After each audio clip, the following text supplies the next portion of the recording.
Welcome back, brothers and sisters of Christ. My name is Brianna and I'm back with another video. And for today's video is worldly music, how God delivered me from worldly music, and just the influence worldly music has on people, whether you're a Christian or not. So ever since I was young, I love music. You know, I even wanted to be in, I wanted to make music, you know, when I was young, before it became like a trend to do these days. I love music like I always did, and rap music to be exact. And I'm talking about, I listened to like hardcore rap, Boosie, Webbie, NBA Youngboy, King Von, you name it. I was listening to it. I literally couldn't pull out from my house or anywhere that I was at unless my music was blasting, my windows was down. Like, I wanted everybody to hear what I was listening to. Just ghetto.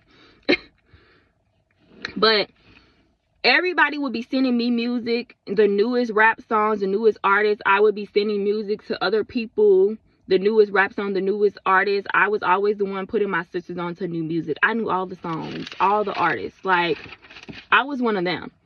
I'm trying to get y'all to understand, like, how much worldly music played a role in my life. When I began to get closer to God, I started feeling convicted listening to that type of music, because I'm like, how am I serving God and listening to music that promotes everything that God forbids?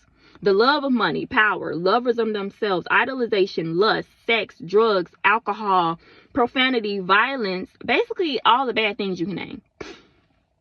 So I ended up letting go of rap, and then I started listening to R&B and love songs. But then I realized, like, they're promoting sex and lust, you know, some of the same stuff also that was mentioned about rap songs. It's not just rap. So I started getting convicted. So I decided to let all worldly music go altogether, because to me it was giving lukewarm. You know, I was still feeling convicted, and I personally knew that God wanted me to let go of all that type of music, because for one, I had a dream. And it was a rapture dream. And in that dream, I was in a waiting room.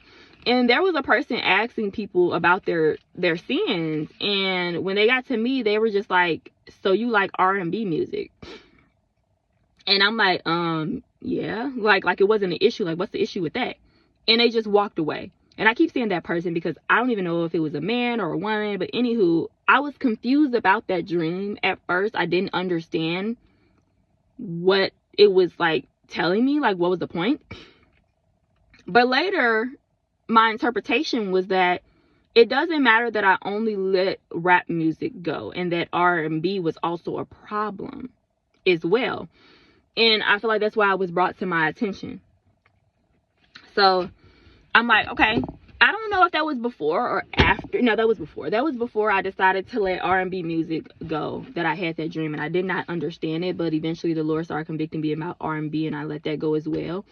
And it didn't really dawn on me about the fact that R&B was bad. Not like bad, but an issue that he didn't want me to listen to R&B until literally like recently.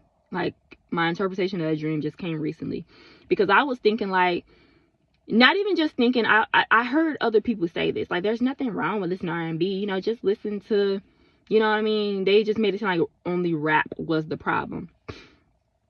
And that's what I started thinking. I'm like, I'm not listening to rap no more. I can listen to R&B, but no, because it's still promoting sex. They're still cussing in some of this stuff. Some of it still promotes violence. They're just not doing it in a rapping manner. It's still promoting lust. So I'm like, I'm letting it go. And I'm not condemning anybody else. If you listen to worldly music still, this is my personal experience and my personal story, and the Lord wanted me to let it all go. So I'm just telling what my thoughts and experience on it.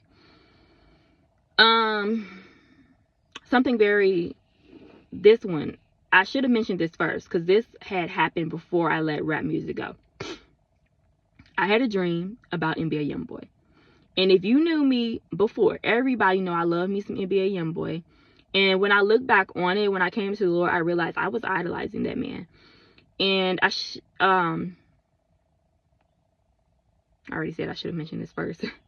This was the first person God got rid of in my music. He started there because I was idolizing him. So I had a dream. You know, dreams be crazy. But I had a dream that he was staying at my house with me and my fiance. And I was talking to him, you know, about his problem, because y'all all know that man be depressed. And in the dream, I had asked to pray for him. And his response was, ITCH ain't ever asked to pray for me before.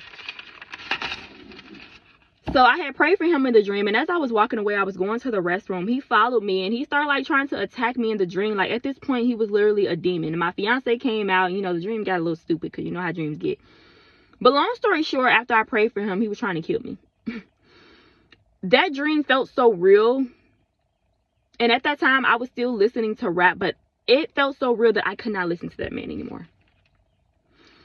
If I tried to listen to him, I would feel so off, and I would feel dark, and all I would think about was that dream.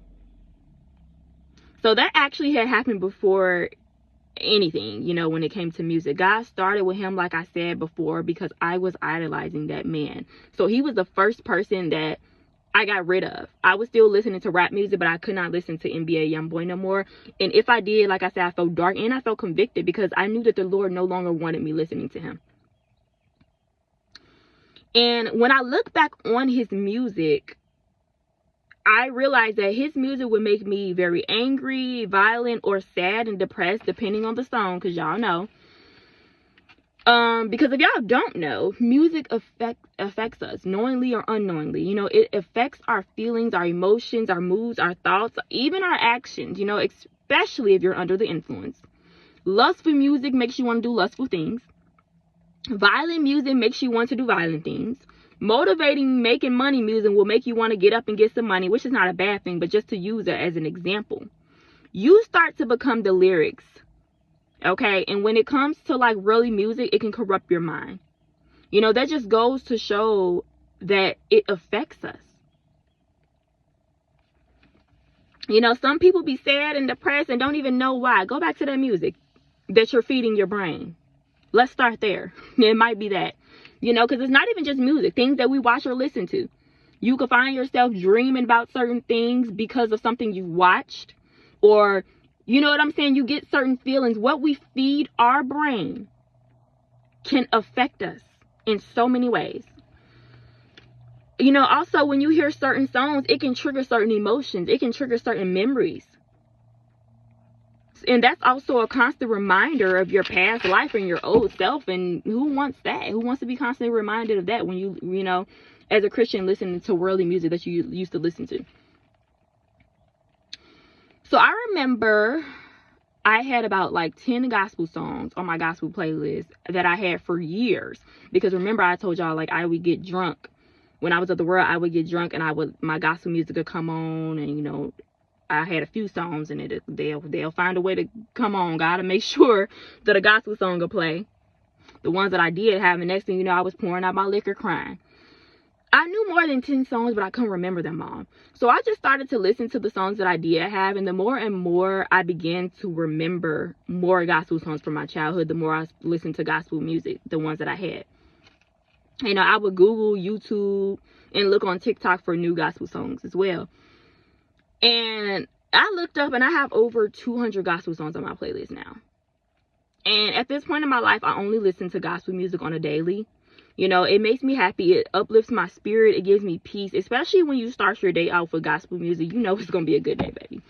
You know, unlike the other music, which is another example how music affects us and can affect us. I don't listen to gospel music, get angry, sad, or violent. No, I get happy. I get full of peace and comfort because that's what it promotes. And it makes me want to worship because that's what it promotes. And I had also prayed a while back for God to expand my gospel playlist, and he delivered, as always. I don't have any desire to listen to worldly music at this point in my life. When I do hear it, most of it just sounds like nonsense, a bunch of shouting, loud noise. It just sounds a hot mess. You know, if I hear an old song I used to like, it's like, oh, I used to like this song, but I don't have the desire to sit and listen to it in my headphones. No. But let me say, I will say this, though. I can hear a new song and be like, oh, you know, this is a nice song. I would have listened to this if I was still in the world. You know, for an example, there's a Summer Walker song. I think it's called Heart of a Woman. And it's a good song, but I don't have the desire to sit and listen to it on my own time. So I can still hear a song and be like, this is a good song, you know. Most times, it's not too many songs that I've even found good anymore. I'm not going to lie. Like, songs that I probably would have listened to back then, No. But there's a few songs that I would hear, I'm like, oh, this is a good song, but it'll be like on the radio, or like I just like scroll past it on YouTube and stuff like that. But I'm not going out to search new worldly music. And even if I do hear a song that like, oh, this is a nice song, I'm not downloading it. I'm not listening to it in my headphones, because I don't have that desire. You know, for the most part, nothing even sounds the same or catch my entrance to, you know what I mean? Like, because he removed that desire from me. It's the desire. You know what I'm saying? I guess something do catch, like, not catch my interest, like I want to go listen to it, but like, oh, this is a good song, but I don't have the desire to listen to it. So it's really the desire part. Like, my ears just don't itch for that type of music anymore. And again, it's so crazy because this is coming from someone who loved music, rap music to be exact. And that just shows what God can do for any and everybody. And I've heard people say that they don't think they could ever give music up, like, you know, the worldly music and stuff. They love it too much. And it's interesting to me because I always felt the same way about worldly music. Like, it's really like a drug. It's an addiction. You know, I didn't think I can give it up either until I started following Christ. And that shows that you can overcome anything with God. Things you thought you could never overcome, things you thought that you could never give up. When you're in the world, you have that mindset like, I can never give up smoking. I can never give up music. When you come to God, baby, let me tell you, you will be surprised. You will be shocked of the things that you can and are willing to give up. Because he changed your heart. He changed your desires, baby. With God, you can do anything. Anything. It's just, don't even get me started, y'all. But, yeah, once you go all in, he just starts stripping you from every worldly desire, and it's just so amazing. But worldly music can affect your walk with Christ in so many ways. You know, it can corrupt your mind. Like, why do y'all think they use music to get to our children? You know, all of our children are so mesmerized about all these rappers that talks about everything. Even grown adults, you know, are mesmerized by these rappers. And our children, you know, are looking up to these artists that promote everything that the Bible goes against. Why do y'all also think that they use music and songs to help children learn? That goes to show that music affects our mindset, our brain. You know, it teaches us things, you know, it makes us think about things and learn things that, you know what I'm saying? They make songs, ABC songs, 1, 2, 3 songs to get the babies to learn and remember things. It affects us so deeply. It's not just a song. It's not just a show. You know what I mean? It's deeper than that. And once you come to Christ, you start realizing how deeper things is and how the crafty the enemy think he is to get to us. And the music industry is so big. Everybody wants to be a part of it. Everybody wants to taste. We all know that's the devil's playground, y'all. You know, music is the new generation's Bible, and the artists are their gods. And it's so sad, you know, because this music adds no values, and it doesn't teach good morals. But from my personal experience, God wanted me to give up worldly music, and I did. And I encourage every other Christian to do so as well. You know, I am personally much better without it. Maybe it's just me, but I don't know. You know, and it's so crazy because nowadays they have so many different type of Christian music. They have like Christian rap, Christian jazz, you know, Christian like R&B, all types of stuff. So if you're someone who's not like a fan of old school Christian music, you can find like Christian rap songs and Christian R&B. I listen to both, but baby, that old school Christian gospel is gonna do it every time. I need that. Like, that's like that's my everyday go-to is the old school Christian music. And then when the days where I just want to be like, you know, a little more laid back, I'll listen to me some like Christian R&B. I'm not really a huge fan of Christian rap. Like, I got a few songs that I like, which is crazy, right? Because I used to love rap. But I just really like calming, comforting, peaceful like songs. Like, yeah, like it's like, you know, just like soft songs. You know, I'm really into the gospel, like the old school gospel, and then like the soft like R&B gospel songs. So yeah, so that's my story of how the Lord delivered me from worldly music. I'm so happy. Don't ever want to go back, because like I said, that music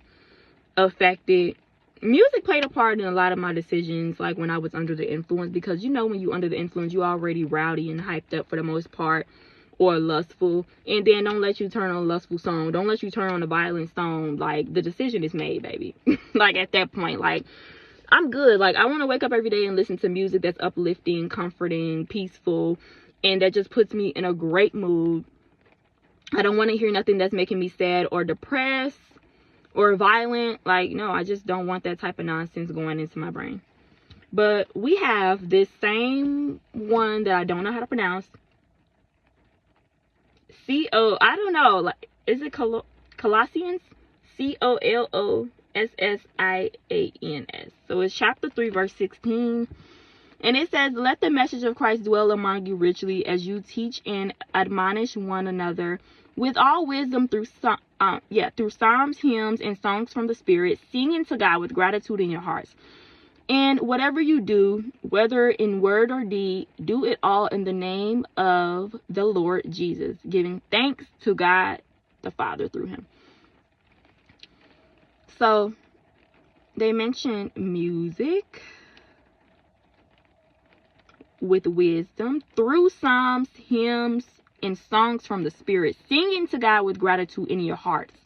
Whatever you do, whether in word or deed, do it in the name of Jesus. So that goes for music too. You know what I'm saying? So I'm not making the music, I'm listening to it. But the music that I listen to, I want it to be exactly what this verse say. Whatever you do, whether in word or deed, do it in the name of Lord Jesus, and giving thanks to the Father through him. So that is all that I have for today. If this word is not for you, it's for somebody else. Remember, I'm telling y'all this because I love y'all. God bless.